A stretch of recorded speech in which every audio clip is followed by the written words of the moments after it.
I mean, I said blessed to have you here, but it really is a blessing to have you here because you, in all accounts, like you could very well easily not be here right now, right? Very easily, and and like I'm like the.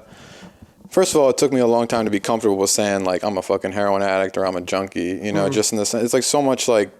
Outside of the 12-step rooms? Yeah, I mean, even just around in my social circles, my childhood friends and stuff, like to admit that like I had a problem and that I had gone down this path. There's so much shame and guilt and just overall like prejudice against what that label means, right? And so I think that kept me in my diseases for as long as it did. But I mean, I'm a dangerous type of drug addict because I'm the type of drug addict that will have an apartment, that will have a car, will have a good job, but will be behind closed doors killing myself. And those are the type of people that I feel, that I'm not like stranded on the street. I'm not homeless. I'm not this and that, but I'm the type of person that will die behind closed doors and people will come in and be shocked that they find me with all that in my system, So I say it all the time, man. I'm fortunate to be and grateful to be alive and just to be able to do anything that life has for me today. So like, before this journey of starting this clinical psychology program, I was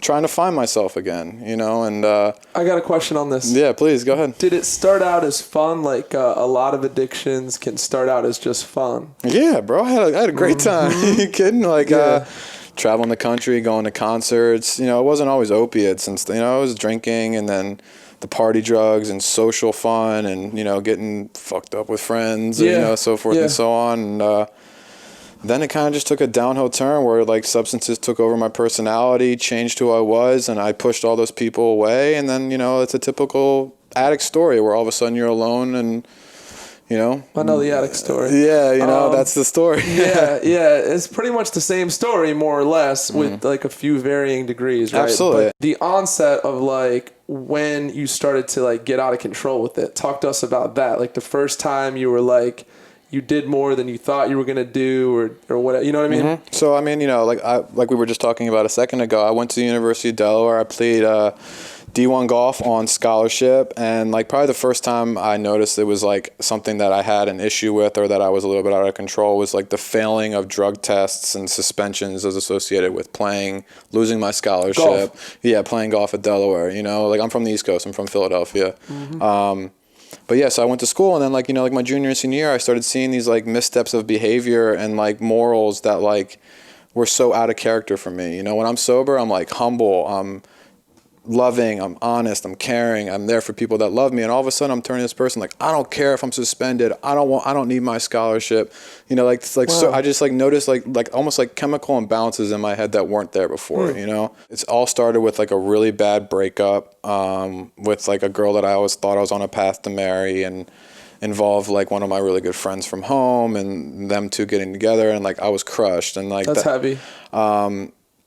And then I remember this one time, this must have been my senior year of college, I had a friend drive up because he was worried about me, or drive down to school, and he showed up and I was just like a mess, like all sorts of messed up, and he like, I remember him looking at me on all types of drugs, basically? Yeah, drinking. I mean, I was, at that point I was just like trying to do anything I could to like numb the way that I was feeling, and I remember he walked in and he was like, "Bro, are you okay?" And I just remember being like, no, no, I am not okay, and that was like the start. And like, even though like there was like almost maybe like a moment of realization with him looking, this is like one of my best friends from childhood, it still didn't deter me on the path that I went on for the next 10 years, dealing with like these internal demons that we're learning about in school, right? That like I had not come to terms with, didn't have the tools to live like without what I thought was the only thing I needed, maybe a girl, or, there was nothing that I could suffice the hole that I had inside, For sure. It's the nature of the beast, man. Not all of us make it. Like last year, I lost 5 friends to overdoses in Philadelphia. 5 friends that I went to high school with passed away. You guys were really close? I mean, like 3 of them like were my homies. We used to get like, we used to like drink together, have fun together, and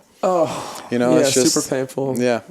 So that again sort of accentuates like the gratitude, you know what I mean, that you're here. So with a drug like heroin, I just know from my days of partying and high school and early college and things like this, there, you know, that was like the drug we're told to stay away from. I feel like it's like, No. okay, you could do, you know, shrooms and the weed and the the drinks and all that, but like, you know, I'd say by and large people held that view of like, all right, I'm not going through that door. That heroin door is a door I'm not going through. So I want to know, were you once that way? 100%. Like I always said, like when I was, you know, I was like, I'm like, dude, I'm a white kid from the suburbs of Philadelphia. Yeah. Like I come from an upper middle class family, had no business doing the things that I was doing, you know, like so out of place, so out of character.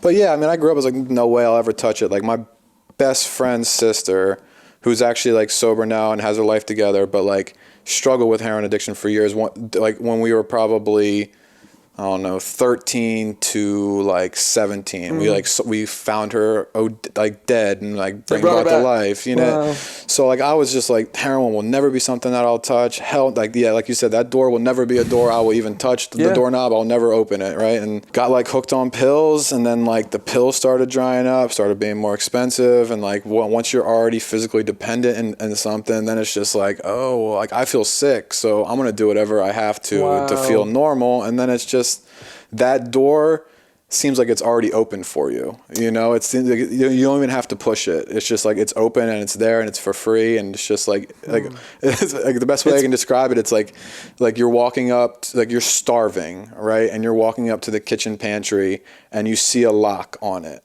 right? And then all of a sudden you walk up, and the lock just breaks off, the door's open, the lights come down on all the food, and you know that it's right there for you, right? And it's free, and it's like, it's going to make you feel better.